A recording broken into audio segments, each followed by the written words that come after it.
Hello, everybody.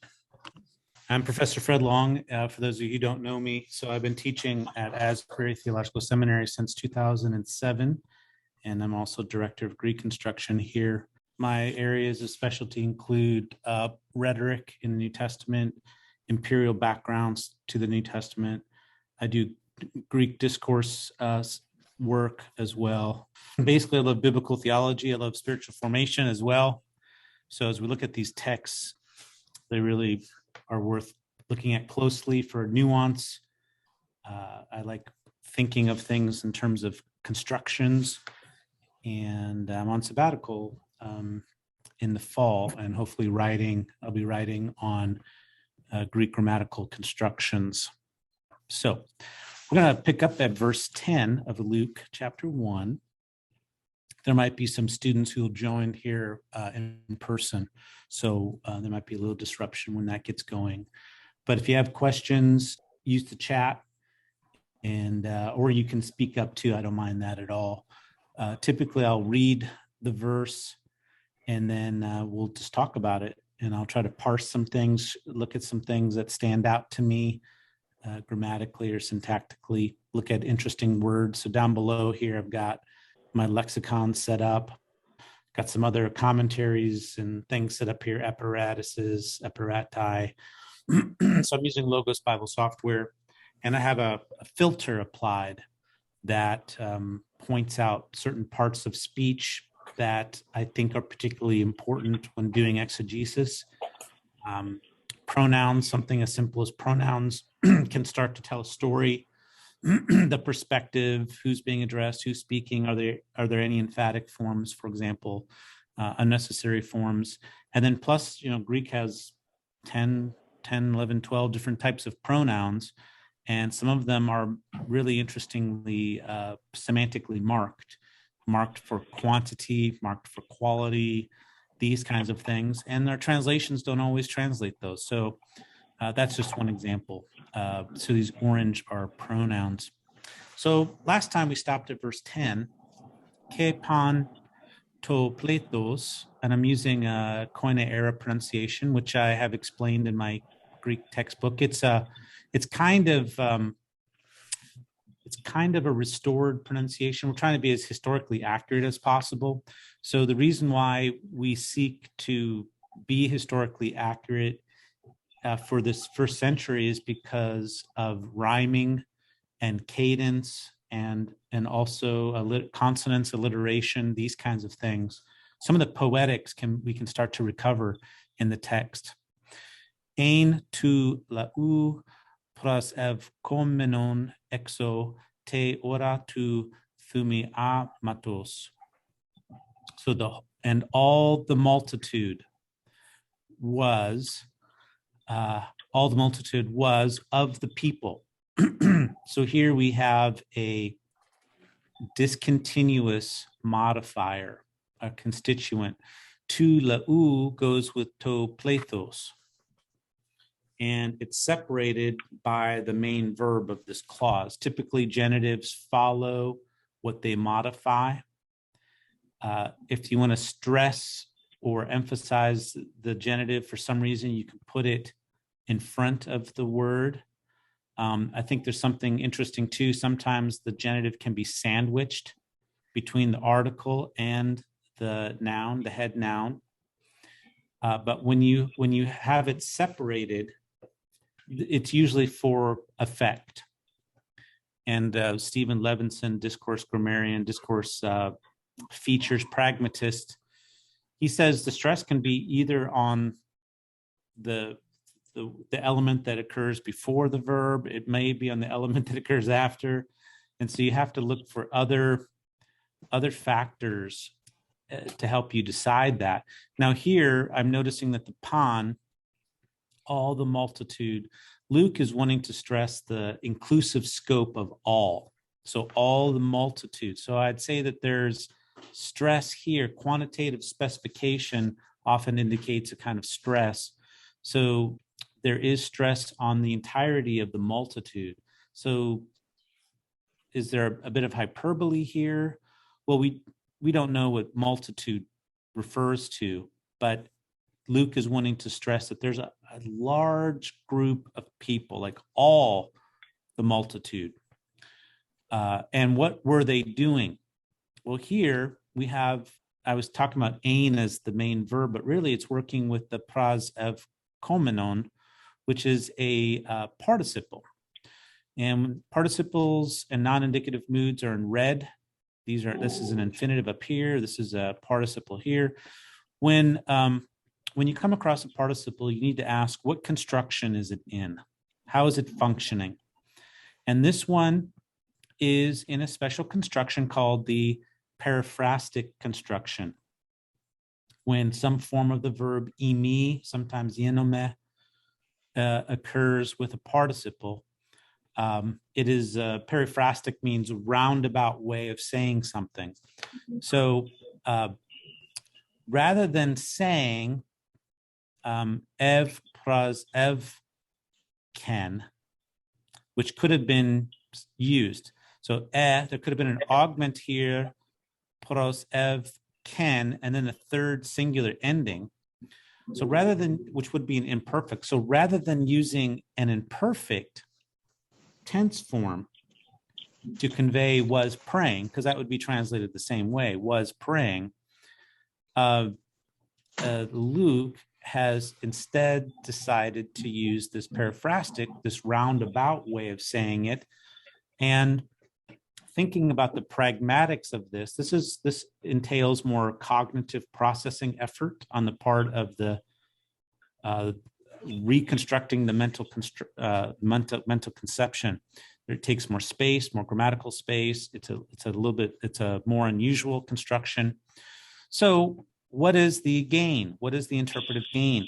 Typically, based on relevance theory, which is a theory of pragmatics that posits that many different things, but among them is that we speak as efficiently as possible, typically.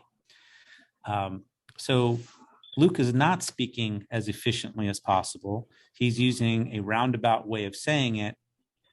And as I've thought about what's being emphasized here, it is, in fact, the periphrastic participle, praying. This is what's being stressed as an attribute of the verb, as a verbal attribute ascribed to the subject. In this case, it's all the multitude. So what was all the multitude doing? It was praying. And then we have qualifiers. What multitude? Well, the multitude of the people. Leos is used in the Septuagint to refer to the people of God. So it is talking about specifically the people of God. Exo is another modifier, modifying where. And then you have a dative of time, which is really fun, at the hour of the burnt offering, of the incense offering. So imperfective aspect is being conveyed by this present participle used in this periphrastic construction, and stress is placed on this praying. Dative of time stresses point at which is interesting because there are accusatives of time which deal with extension over a period of time, and then there's also genitive of time constructions which talk about construe the quality of the time. And so those are fun. Whenever I see time, especially use of the cases in terms of time, it's always worth stopping and asking why dative of time versus genitive or versus the accusative of time. So that's verse 10, at the hour of prayer. So ke marks continuity with the previous context. De is a conjunction, it's post-positive, so it comes second in its clause. It marks distinctive development or a new development. So at this point, the storyline is continuing, like there's a next step in the storyline. And here we have an angelos kuriou, an angel of the Lord. Angelos is nominative, and it has a genitive modifier, angel of the Lord. It's being introduced into the discourse, so that it's an arthrous, an angel, not the angel, but an angel of the Lord. Now, what did the angel do? Well, it avto. It appeared avto to him. Now, this form of ophthei is interesting. It's listed as coming from orao, to see, and orao in the future is opsome. So what's happening with some of these verbs, and you'll start to learn this if you're learning Greek, for example, second aorist verbs, some of them actually have a full paradigm of tense endings that the stem is pretty radically different. In fact, it is actually a different stem in the history of the language. So this is what's happening with orao.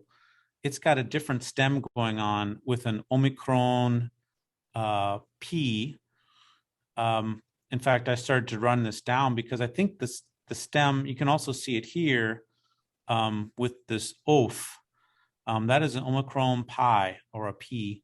And so you got two, in the history of the use of the language, in certain tenses, there was a preference for one verb stem over the other. But then when it came to for grammarians to write out the principal parts of the verb, that is the first, second, third, fourth, fifth, sixth principal parts, they just combined the different verb stems into the one paradigm. And so, so this is what happens. It confuses beginning students, but it is a feature of some verbs, is that they show more than one stem. So I was trying to search what was that original stem, because it's not or, it's got an OP in it, and I was able to run it down as OP. I thought maybe the stem might be OPT, and actually we get the word optic from that. Optic, well, there we go. The root is op, from op. So there's the original root. It's in fact not from with a tau on it, a tav on it, but actually just Omicron P. So this is an aorist passive form, third singular, indicative. So the angel of the Lord appeared to him, estos ex, dexion tu thusiasteriou tu thumiamatos. Professor, I have a question. Standing. This is a participle. It's Professor, I have a question. Perfect tense from istemi. Istemi is a me verb, and it's got this acute or a grave accent pointing forward to the ek, ekdexio, from the right Professor, hand, I have a question. From the right, can you hear I me? should say, from the right of the altar of incense. And standing. So what kind of participle is it, we need to ask? Well, it is a circumstantial participle. So participles can be, they can modify a noun, they can act as a noun, or they can modify the verb. Acting as a noun is called substantive. Adjectival is, there's other uses of participles too, but without being in special constructions, adjectival use is when they're modifying a noun, or here it's called circumstantial. We also saw that there is periphrastic use of the participle. Some people would say there is an imperatival, like a command form use of the participle, but I don't agree with that. So this is a circumstantial participle.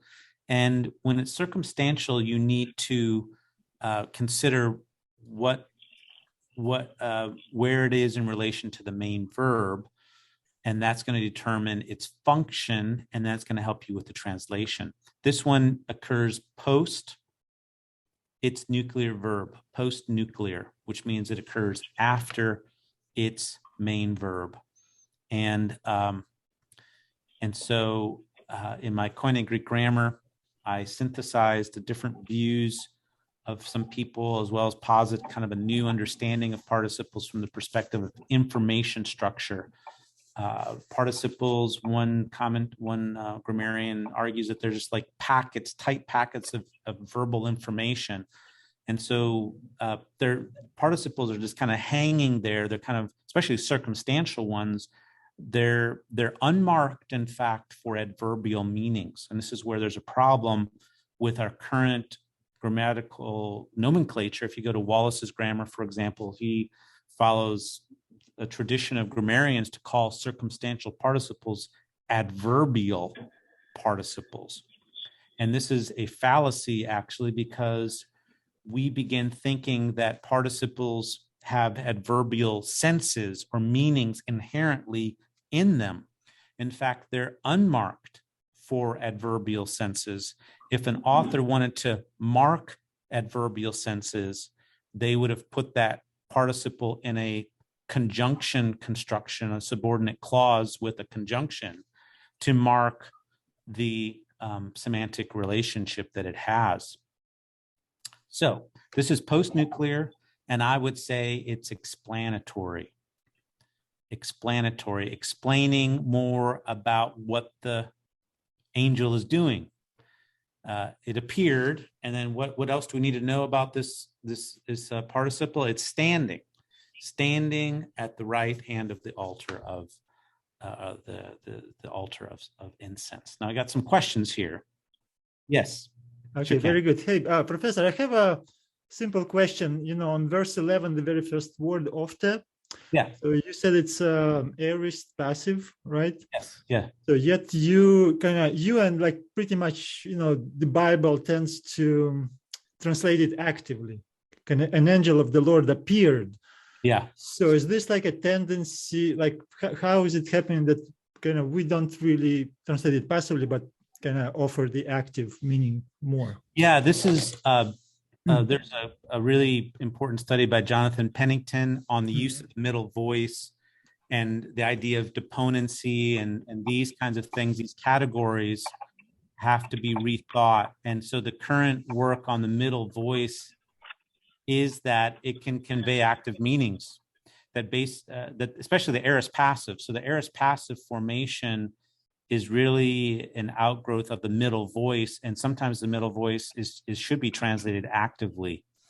So, and this is the peculiarity, particularly with verbs of appearing and this kind of things, emotive states, also like the verb fear. It's hard to be feared, to be like, if we translate it as a passive, it would be that they're being feared by somebody else, but that's not what's being conveyed. So there's a number of instances with the aorist passive formation in which we need to translate it more actively. And this has to do with the history of the language and the fact that the aorist passive is a later development that is off of the middle. It's like a middle formation that begins getting used a little bit more passively, but it still retains some of the active senses that sometimes the middle voice can convey, particularly middle voice when there's subject affectedness. So yeah, the angel appeared. So it's hard to put that. Was seen to him. Now we could translate it more phenomenologically. So, for example, it just sounds a little bit cumbersome. So an angel of the Lord was seen to him, or how did I say it? Was seen. So a lot of times, English, we're in our translations, we're trying to make it make sense in our language, but this made perfectly good sense in Greek. So we're trying to understand the idioms and that kind of thing. Makes sense. Good. Thank you. There's two ways to deal with that. One translationally, one understanding that the aorist passive retains middle senses because that's part of the history of its formation. Okay, so then we have this post-nuclear participle circumstantial, which, in my understanding, there are two types, and I've expanded that to three. You have sometimes the participle that follows the main verb is redundant to it. He said saying, or she said saying. That's a redundant participle. Sometimes the participle that follows the main verb is explaining more about the circumstances. That's simply called explanatory. And I do think now when I rewrite Koine Greek grammar, I'll include a third category, and I'll probably call it transitional, where the participle begins to open up the new idea that will be explained in what follows. Good example of that kind of usage has been staring me in the face for a long time. I love the passage, Ephesians 5, 18, 19, and 20, and 21, where you have 5 participles that follow, be filled with the Spirit. And the last one is submitting to one another. And that submitting to one another opens up the whole husband-wife passage in 5:22, which often they put a heading and a new paragraph, but in fact, the verb is borrowed from 5:21, submitting to one another. So that's an example of a transitional use of a participle. Okay, so verse 12, ke etarakhe Zacharias idon ke phobos epepesen ep avton. And so here we have the scene is being added to this scene. Zacharias was troubled, and then we have a post-nuclear participle, seeing. Zacharias seeing, and probably this is not an adjectival participle. We could maybe try to take it that way. The seeing Zacharias was shaken or frightened, but I think it's more likely just like a circumstantial additive to what's happening. Now, Zechariah, Professor, isn't it the aorist participle after he saw or having seen? Having seen, sure. Now, the only marking that the participle has is tense, which can have relative time value. So often there's a rule with an aorist participle before the main verb that it's time prior, but I can point to examples where that's not the case. So again, we have to be kind of careful with it. And I think here the circumstance that we infer is that, having seen. Yeah. So Zechariah was terrified having seen. So I like to translate these without using after or when, and I think it conveys the same sense, but having seen, he was troubled. Now, Zechariah does not have an article, and the rule is that when you're introducing people, you introduce them without the article. And so Zecharias was introduced in 5, verse 5. You can see there's no article. There's been no mention of him again in terms of his name. And so this is a bit unusual for him to not have the article again, because he's a known person. And so what this would suggest then is that there's some stress on Zechariah. Something significant is happening to him. And I think that's why this has no article. He's undergoing a state of fear, terror. He's seeing something, and fear fell upon him. And I like the redundancy of epi. This is from epipipto. This is a second aorist verb, epipipto. The stem changes to pes, epipes, and then you get the augment right there. And then you have the third singular ending. This is second aorist active indicative third singular. Phobos is the subject. And then you have an ep. There's the epi again, ep of tone. So there is a bit of a stress on the uponness of what's happening. I can probably point out examples of the verb pipto with being used, without the epi at the front. So what is the epi marking? It's marking the uponness, the location of the fear. So to fall upon. So, and then you have a repetition of the epi with the prepositional phrase. And you could have heard this, epesen ep avton. So fear fell upon him. So this is a scary situation. In fact, it seems like Phobos is being personified. Phobos fell upon him. A Phobos, a fear, a terror fell upon Zacharias, which is understandable. Yeah. So this is the scene that is unfolding. This is kind of one step in it. The dead marks it as a distinctive step.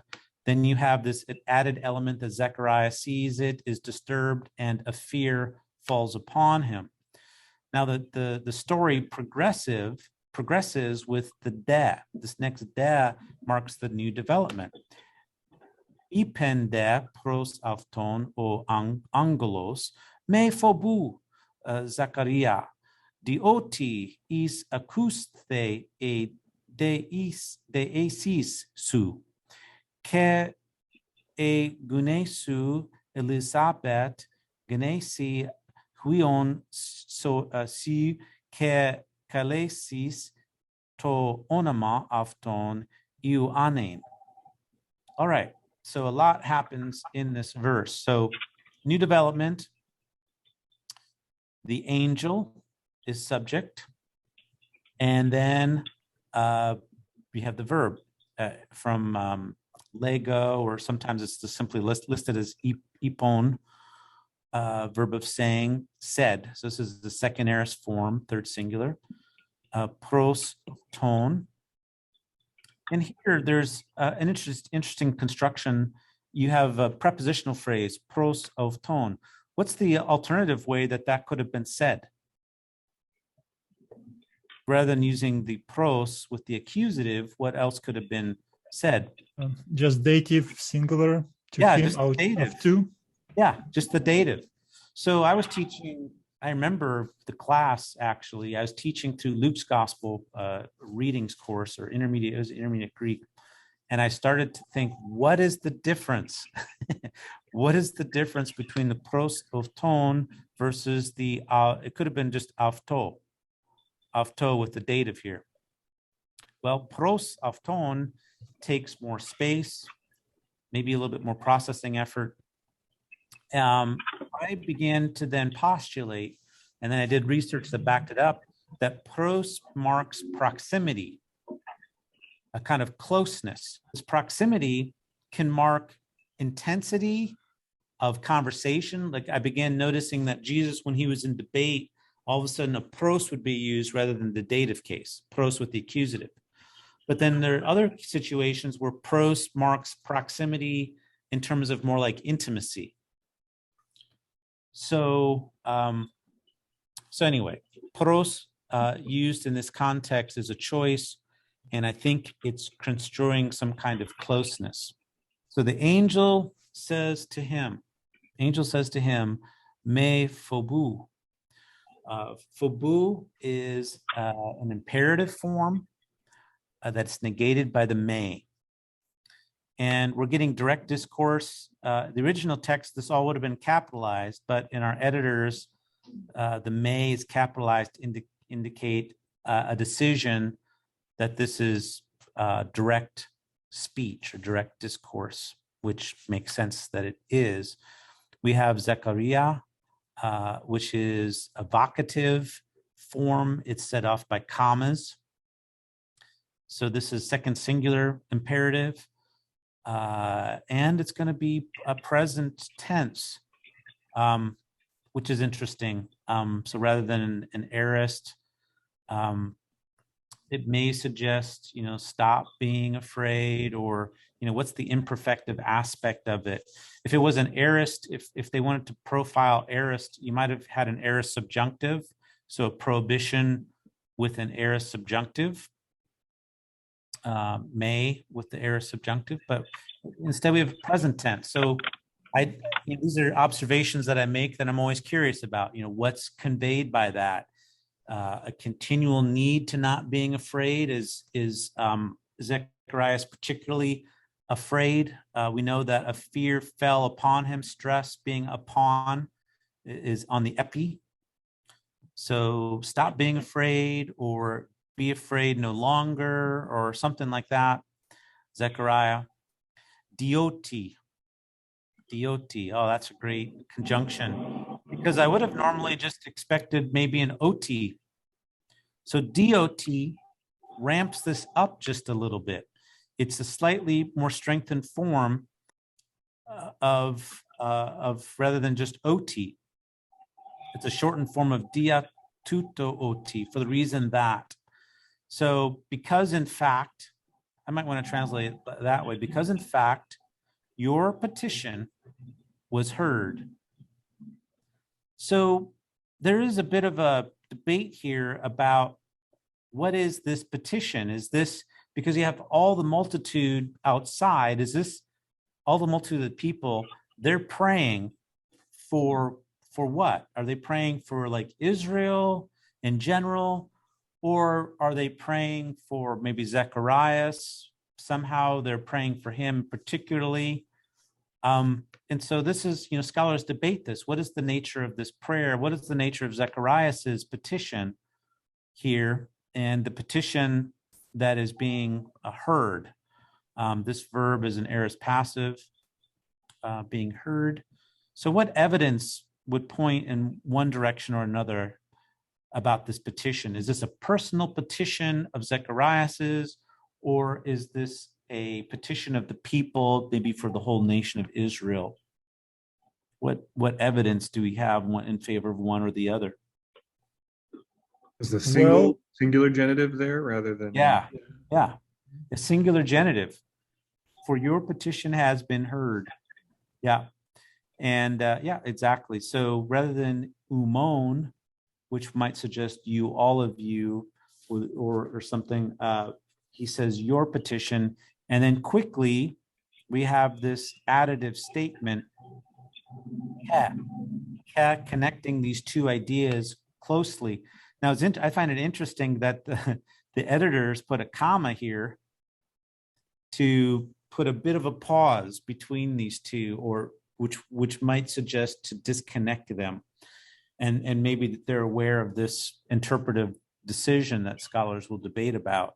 Is Zechariah, and you have to think about it, they're old, they don't have children. Are they still going to be praying for children? Why would they be doing that? Yeah. So, you start thinking that way in terms of some of the cultural logic. Would they really be praying for this?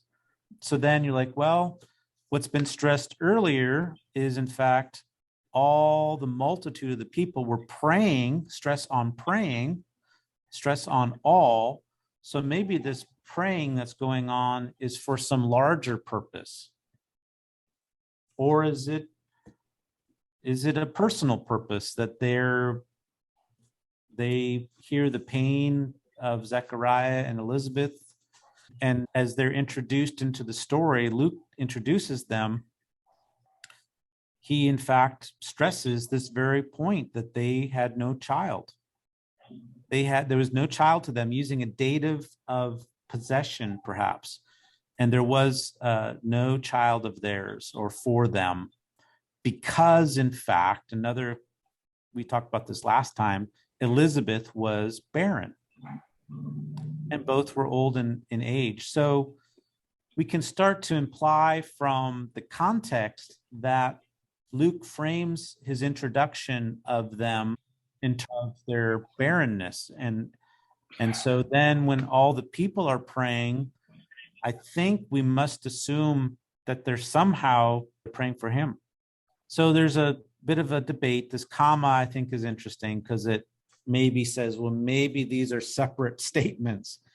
And also, your wife Elizabeth will bear a son for you, and you will call his name John. And you call his name John.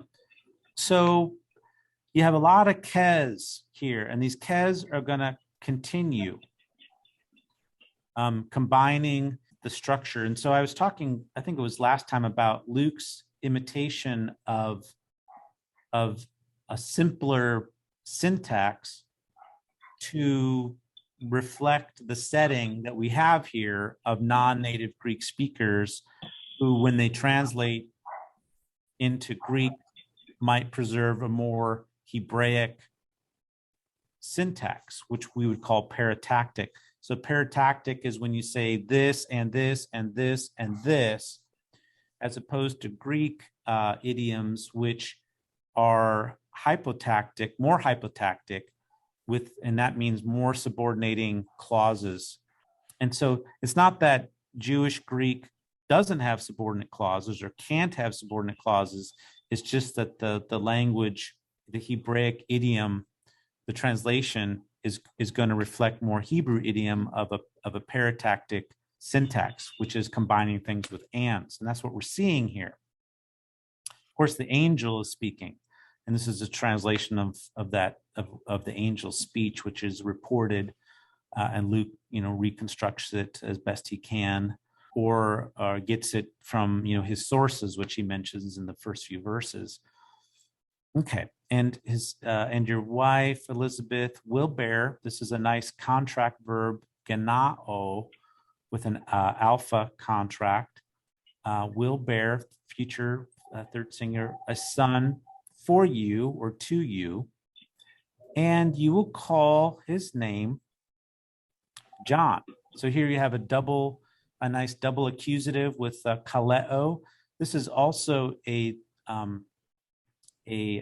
contract verb. Contract verbs are verbs that end with an epsilon, omicron, or alpha. And so usually before endings, that contract vowel will lengthen. But with kaleo, it doesn't.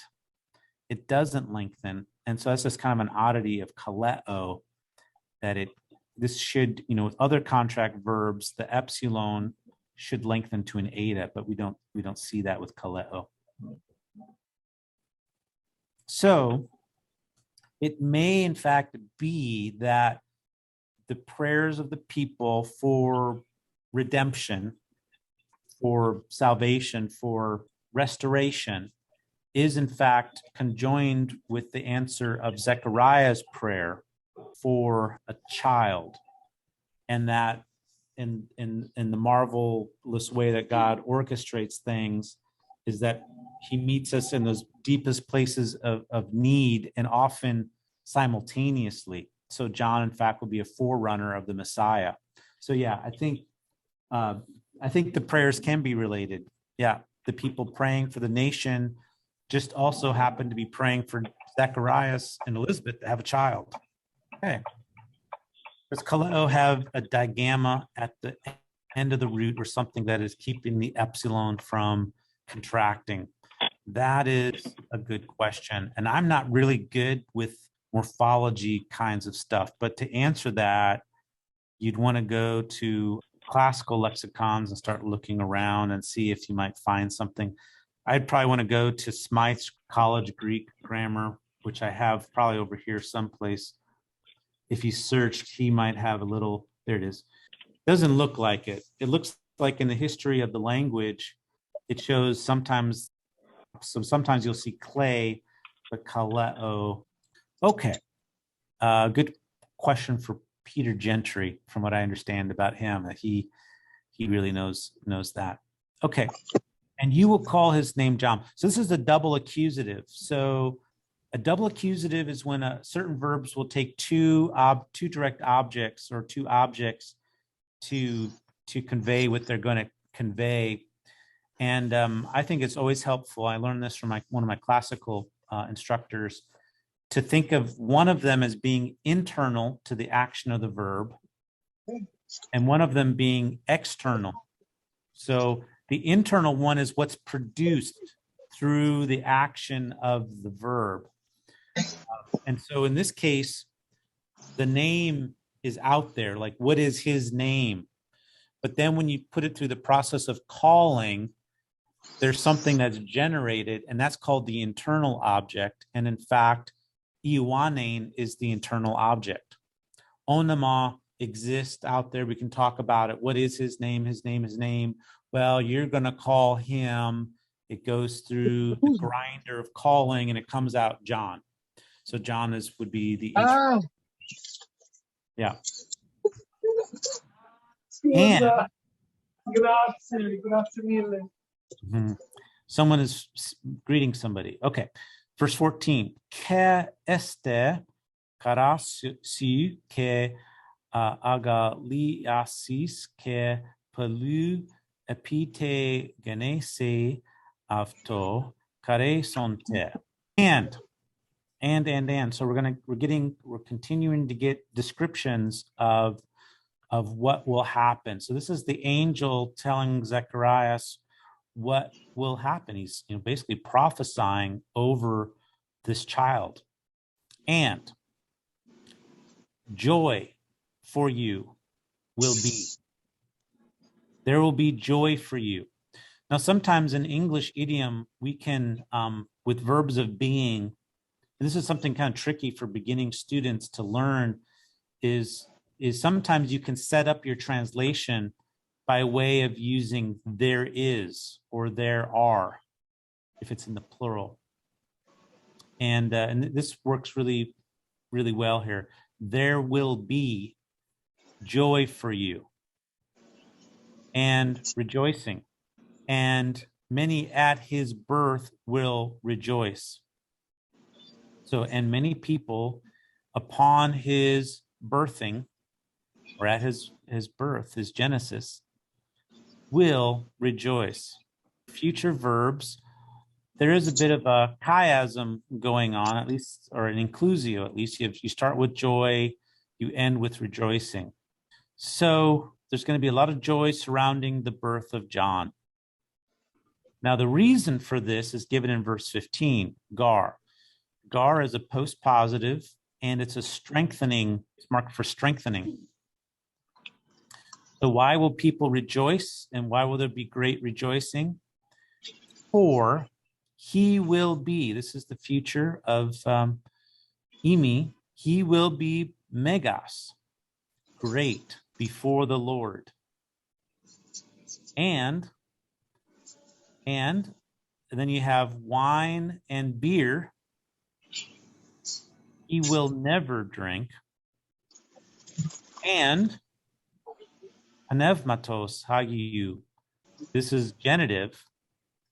Leithesete. He will be full of. So this verb, pimplemi, will take a genitive as its object to indicate the whatness of the filling. And this is a great verse because this filling, where is it taking place? Still, ek chilias metros avtu. Still out of the belly, the womb of his mom.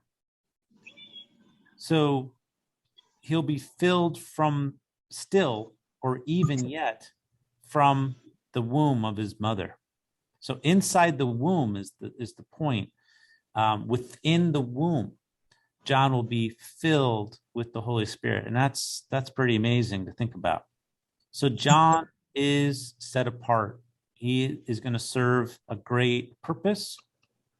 He will be great. He's going to cause a lot of joy. For he is great before the Lord. And I think by great, what does greatness mean? I don't think this means he's large. I think this means greatness in terms of his stature, his function, his devotion, probably devotion and commitment. How about verse 16? Kapalus ton huion Israel epi strepsi epi kurion ton theon afton. And And then here, polus, I'm thinking accusative, right? So you have some interesting switching of word order, and we have to ask why. Greek is probably a verb, subject, object order. The default is probably to start with the verb. So when you start to see variations, you need to explain why that might be. And here there is stress, quantitative, specifying polus, so many of the sons of Israel. Not all, but many. He will turn, epistrepsi. He will turn to the Lord their God. So this is a future form of epistrepo and strepho. Yeah, he's going to turn many to the Lord. So any questions? We're just kind of, this is simple syntax. This is not difficult at all. You have a bunch of kes, and the grammar is pretty simple, Not a lot going on. Conceptually, grammatically, not difficult, but in terms of kind of import and the bigness of ideas, it's huge.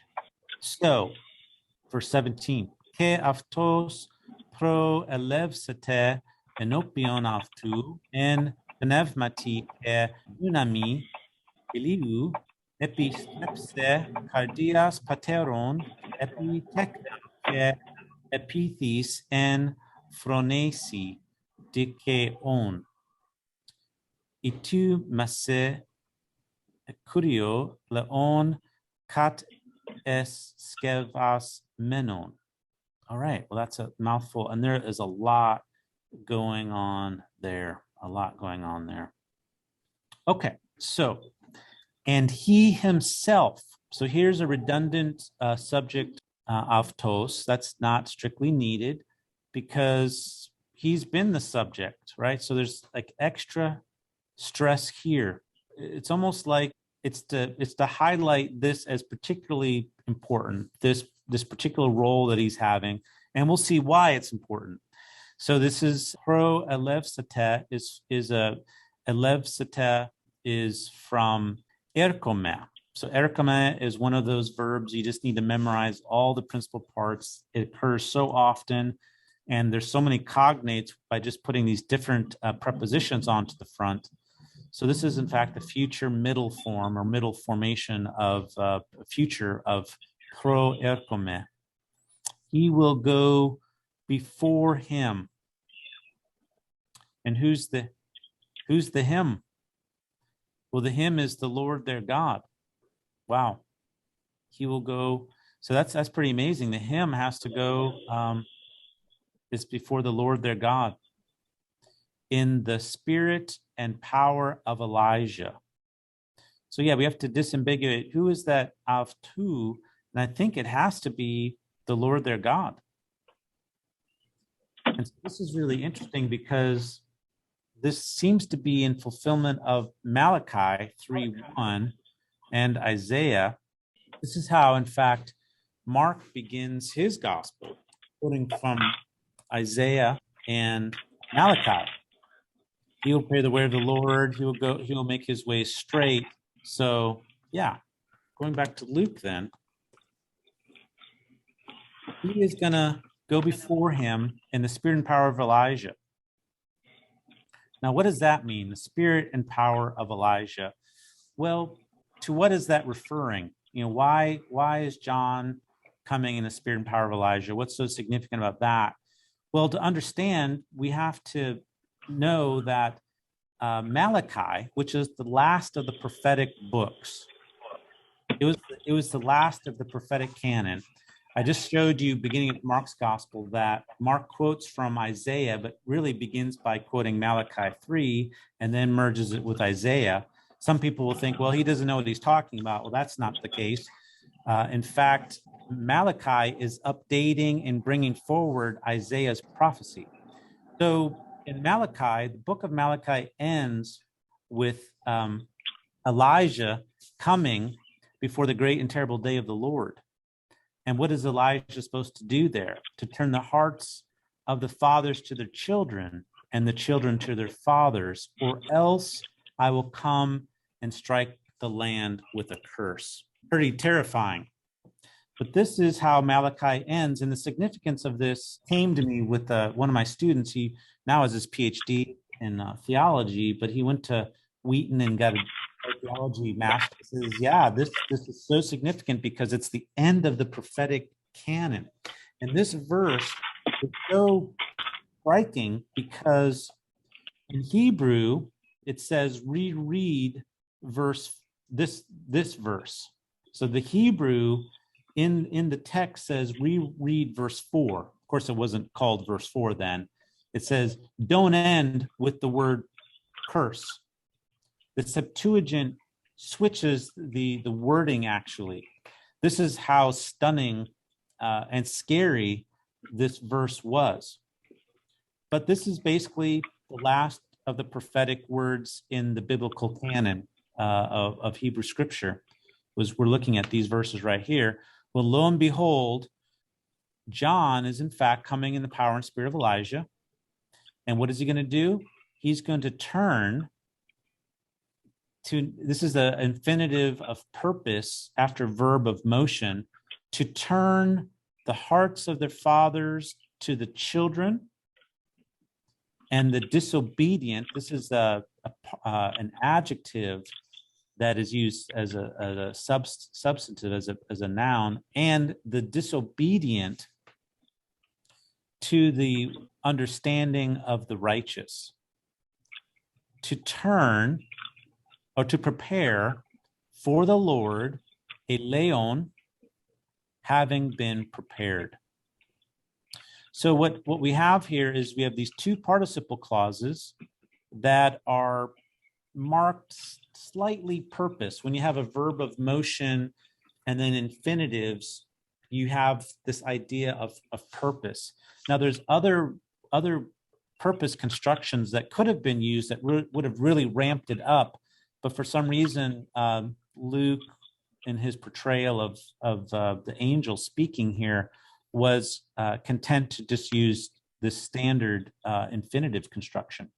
Yeah, to turn the hearts and to prepare a people for the Lord, having been prepared. Very significant. Now, Jesus in Matthew's gospel twice says, hey, guess who Elijah was? John. John the Baptist is Elijah, if you want to know. So you can run down those references in your Bibles. I think maybe right here I can start to track it down. If you're willing to accept it, John himself is Elijah, who was to come. Elijah, who was to come, goes back to Malachi. All right, this is pretty significant because John is going to be fulfilling the role of Elijah. And part of that role is to turn people back who are obedient. Yeah, and I love that picture of fathers to their children, children to their fathers. And of course, the big question is, or else I will come and strike the land with a curse. Did that happen? Will that happen? Has that happened? What does that look like? Or is that just a warning? Depends on your eschatology. I think it happened in AD 70 when the people, the temple was destroyed. It was a very tragic, sad event, which plays large in Luke's gospel. We'll get to there eventually if you keep reading through Luke.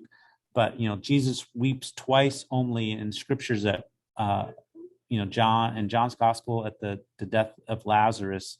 And then he weeps in Luke's gospel when he sees the death of the city coming, the besieging of Jerusalem. So look at Luke 19:44. So John is having a preparatory role to prepare for people to turn to the Lord their God, which, in this part of the story, we don't know who this is, but as the story unfolds, we know that it is in fact Jesus as their Lord coming to them, who is their God. He is the one who's going to go before that Lord in the power and spirit of Elijah. So John is preparing the way of the Lord. And in fact, that Lord and God is in fact Jesus, who is in fact a son of God. We'll see that in his genealogy in Luke 3. Well, we'll stop here and we'll pick up in verse 18 when Zacharias speaks back. So nice to chat with you all and take care.